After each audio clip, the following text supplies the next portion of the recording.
What's up, tribe? How you guys doing? Go ahead and hit that subscribe button. I hope you like this video. This is your review for 90 Day Fiance. So we're going to start with Julia and Brandon. So parents have gone out of town. They're going out of town overnight. And of course, Brandon and Julia are going to live La Vida Loca. Okay, they all over the place. They having sex. She done got naked in the hot tub, showed the whole crew her woo-ha and hoo-hoo-ha, and they are just enjoying themselves and just enjoying being alone for 24 hours with the parents not standing over them, telling them what they can and can't do. Brandon said, you know, it was a great experience, and maybe gave him a opening into what life would look like if the two of them were just by themselves. And then, of course, the next day, the parents come back, and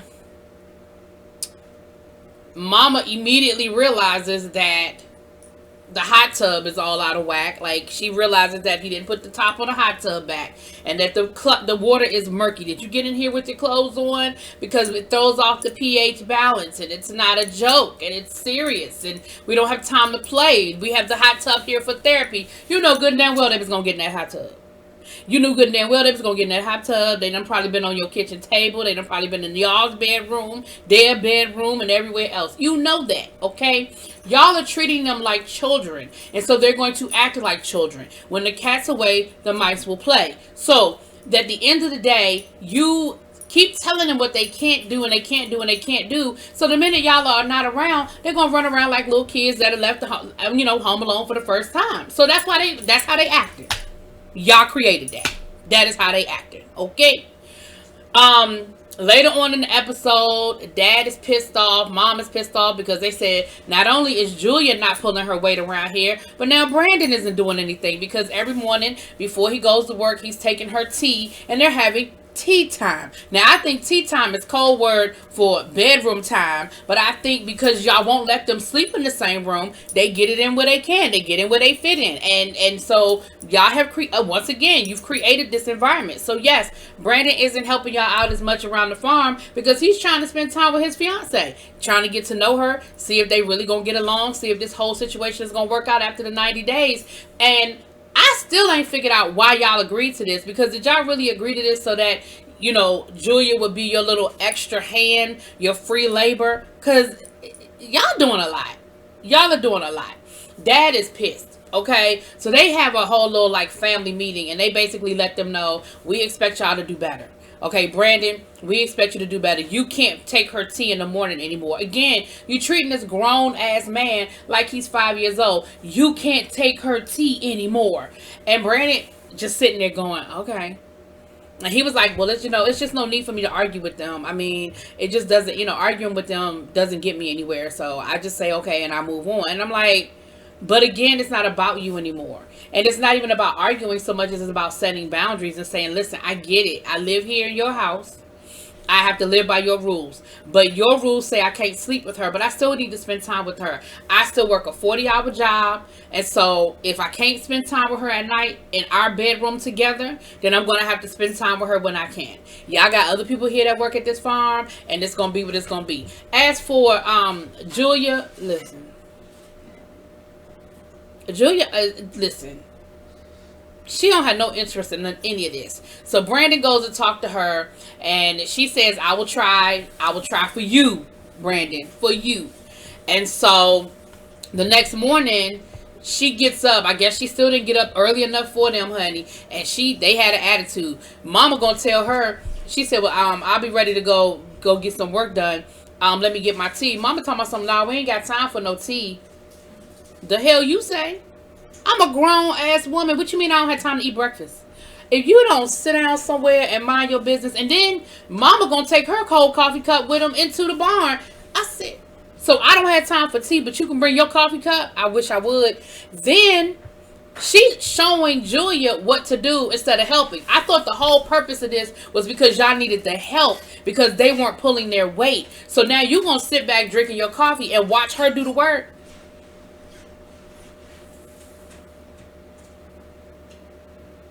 Yeah, nope, not here for that. Nope, nope. Then Daddy talking to Brandon, and Daddy's talking about, well, yeah, This all could be yours. You're going to choose a woman over your legacy. All of this could be yours. And Brandon was like, I really feel like that my dad thinks that what he wants is what I want, and I don't. Like, I just want to be happy with my girl and kill roaches. That's all I want to do.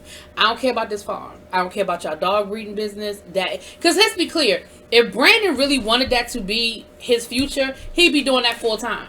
He would be full time working at the farm and doing the dog breeding business. The fact that he has a whole job outside of that and he helps y'all out part time tells me that that's not really where he's concerned with. That's not his passion. But whatever. But Dad was just not happy about it, and Dad wasn't happy with Brandon's responses because I guess Brandon wasn't saying what he wanted him to say. Anyway, Rebecca and Zaid. So Rebecca, listen. This is what I don't understand about these people. Y'all go through all of this trouble and y'all put in all of this money to get these people to come all the way across the world to come and live with you, and y'all can't even make sure that the place they coming to is decent. You done moved at the last minute into this apartment, probably the only place that you could get approved with your credit, okay? Because you couldn't live with your sister no more. You said you done already lived in this building before, so you probably have a little bit of a history with them, and they're like, okay, your credit report is bad, but when you lived with us before, you paid your rent on time, so we're gonna go ahead and let you get a little spot. You ain't even had time to go get a bed frame? Like, for real? Like, y'all sleeping on the floor? You know, she was like, well, all my stuff is in storage. Your nosy ass son-in-law couldn't get a U-Haul and some friends and empty out your storage? Because let's be clear, you could have had all of the boxes sitting there and told Zaid, listen, when I go to work in the morning, since you're so bored, you can help unpack. But, like, it looks like it's a cute little open space apartment, but y'all ain't even got a couch?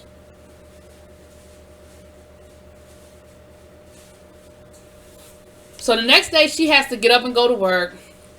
And of course Zaid, they all kissy, la la la. He gets up in the morning, he figures out how to make his coffee and stuff, and then he calls his mother. And he's immediately homesick. One, he's homesick because he really didn't appreciate how your son-in-law and your daughter came at him, questioning him, talking to him crazy, comparing him to your ex-husband who he already don't like, okay? Two, he homesick because you got him in that whole apartment and y'all ain't even got a damn couch. Was it a TV? Did you get the cable cut on? Like, what was he supposed to do all day, Rebecca? You know he can't work. Three, he homesick because it's his first time away from home and he looked like he a little mama's boy, and he wakes up in this strange new place, and yes, you couldn't even afford to take the day off work because you done spent too much money trying to get his ass here. So you gotta go to work the next day, okay? So by the time you get home from work, he done had a whole 8 hours to think about the fact that he's sitting in the middle of this apartment without a couch, okay? No TV. Talk to his mama. Your daughter is crazy, and your son-in-law is even crazier. And now he's talking about, when can I go home to visit my people? The fact that you ain't been in America a whole 24 hours, but yet and still you are ready to take your ass home, that says a lot. Rebecca, you in danger, girl. Okay? Now, Natalie and Mike, listen. Maybe I should end with Natalie and Mike. Let me end with Natalie and Mike. Let's talk about Yar and y'all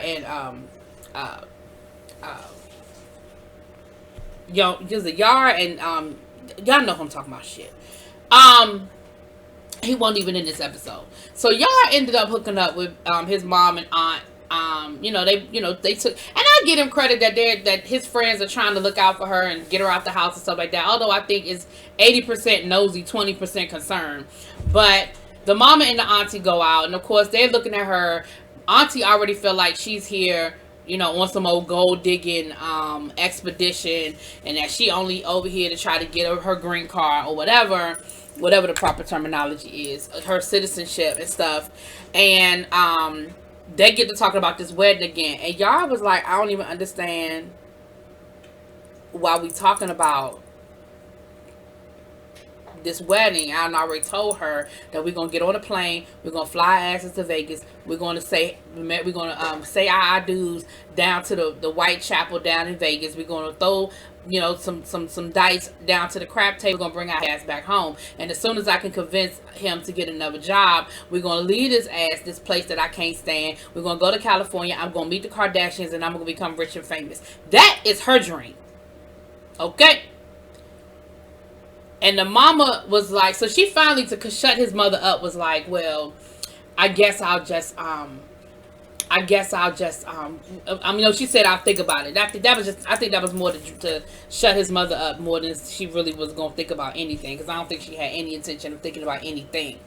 So, later on in the episode, she starts talking about how tired she is and how irritable she is. And, she's, and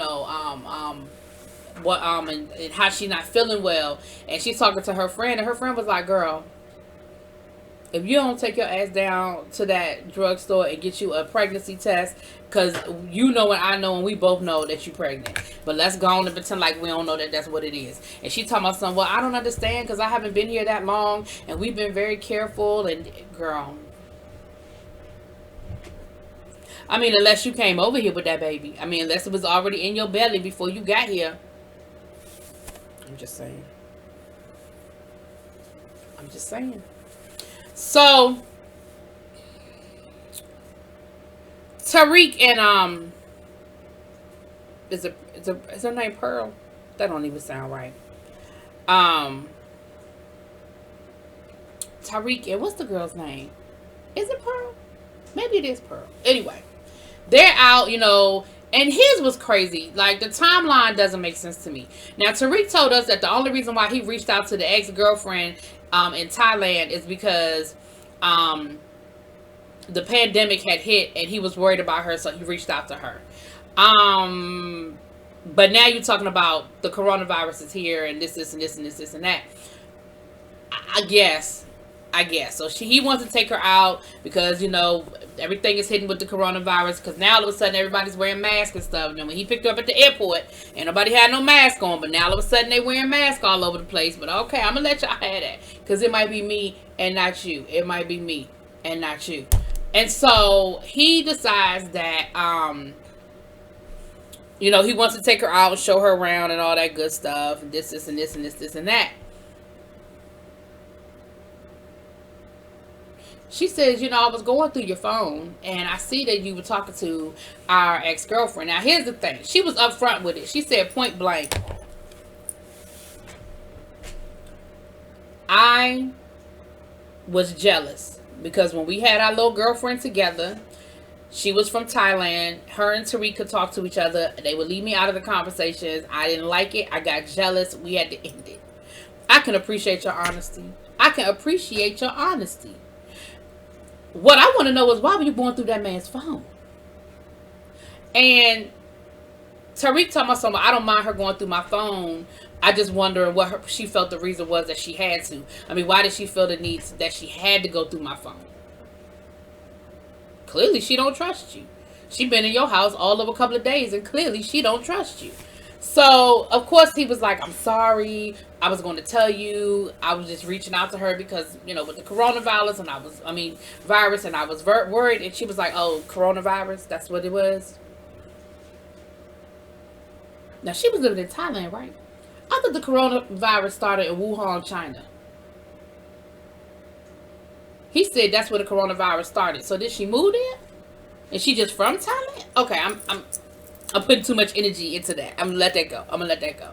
Anyway, so with that being said, he apologized and said it ain't gonna never happen again. And I'm not convinced that she's convinced. Okay, she's kind of like, yeah, all right, whatever. But I don't know, y'all. We're gonna come back to them. But she's looking for herself a whole girlfriend. I really think Tariq was a means to ends to justify the means, because I really think that her purpose, her interest is to get to America and find herself a good looking woman. I don't even think Tariq is in her when she dreams at night. I don't think he a part of it. Okay. Andrew and Amara. So Andrew still can't find her. Okay, he's been searching, calling, looking. He look a hot mess. He still can't find her. Finally, he looks at his phone and she's online. So he texts her and she responds. But mind you, she didn't text him first. He had to see that she was online, and he texted her. And she said, listen, I was in detention for 3 days, and now I'm on a plane to Amsterdam. I was going to say New Amsterdam. I'm on a plane to Amsterdam. Okay, they have deported me and sent me back to Europe. And of course, he's all upset and everything. And now he's like, she's going to blame me for this. And I hope she doesn't blame me for this. And I'm glad that she's okay. I'm glad that but I hate the fact that she's on her way home. And, you know, people told me that there was a risk in doing it this way. But I was just so desperate. And listen, I said it from the beginning, and I will continue to say it. I don't understand why y'all couldn't get the clock paused on y'all's visa. I don't understand why y'all had to take this type of a chance, because it seems to me like if the embassies aren't open and people can't travel and can't fly, it seems to me like it would have put a pause, or they would have stopped the clock. Again, I'm no immigration lawyer. I don't know, but it just seemed like that to me. It seemed like it. Okay. We see Amara later on in her hotel. She's in Amsterdam, and she is having a full-on breakdown. A full-on breakdown. She said that, you know, she never left the airport. She never left the airport. That they got her. They put her in the detention camp. They wouldn't tell them anything. Well, I said detention camp, but you know what I'm saying. They wouldn't tell them anything. She said she didn't get a chance to change her clothes. She was cold. You know, all of the above, right? All of these things.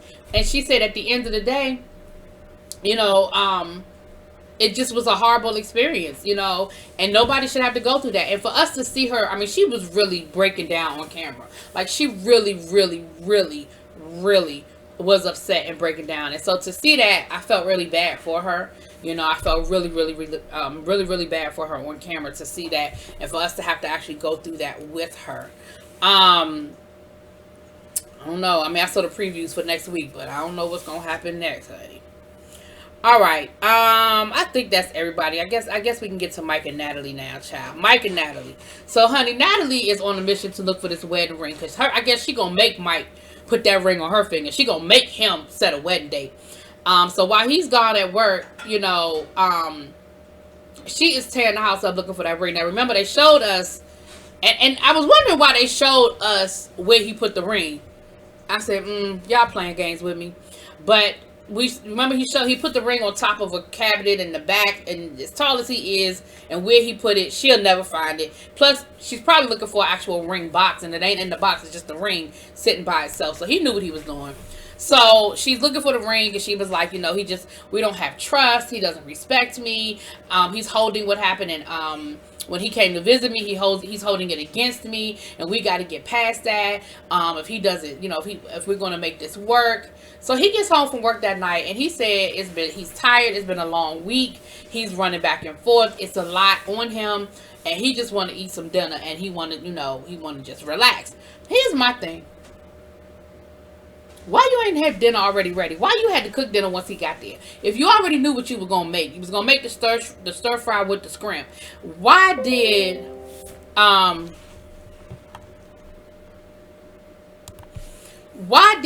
we have to wait for you to make the dinner? Then the man wants some meat, and you talking about the shrimp. And here's the thing. I get it that you want to try to introduce him to a healthy lifestyle, and he agreed to do it every other week. Fine. But what you not going to keep doing is talk about everything I do. Now he can't drink. Now every time the man pick up a beer, now he's an alcoholic, and you scared of him. Oh, you're drunk. I'm scared of you. Girl, if you don't pack your shit and get the hell out of my house, because why would you want to live with somebody you scared of? Why would you want to be here? If you're scared of me, why do you want my ring? If you're scared of me. So then she gets to picking at him. She wants to ask him about his IQ. Have you taken an IQ test? He was like, no, I never have. You never took an IQ test in school? Now, the American education system is a little different than other countries, especially former communist countries. An IQ test was used as a way to, you know, place children. In America, we do standardized testing and things like that, but an IQ test is not a part of the normal, you go to school, you get an IQ test. That's just not our normal thing that we do here in America. And so for her, she was like, what? You don't have an IQ test? So I just wanted to say that for people who will be like, an IQ test? Who does that? But in a lot of other countries, they do. They use IQ tests as a way to place kids and a way to figure out what track they're going to put them on. If you're smart, you're going to be on the, you know, engineering, lawyer, doctor. If you're dumb, okay. Then she starts talking about people being low class and, well, I'm living low class now and I just got to get used to being low class. And he was like, what? First you're going to call me dumb. Then you called me a drunk. Now I'm low class? And he kind of came back at her a little bit and was like, what do you mean by low class? What's your definition of low class? What are you trying to say about being low class? Like, where are you even getting that from? About something being low class or somebody being low class. And so they kind of went back and forth, you know, about that. And he basically, you know, finished eating his dinner and got up from the table and was just like, yeah, thanks for the great meal. But now I know what the real deal situation is, and present time, I'm not going to get into that. But if you should have ran from this. Like, that night should have been the end of it.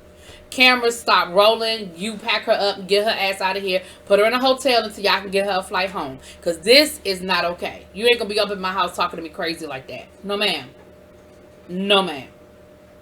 Anyway, that was it. Y'all let me know what y'all think. We'll talk later. Peace.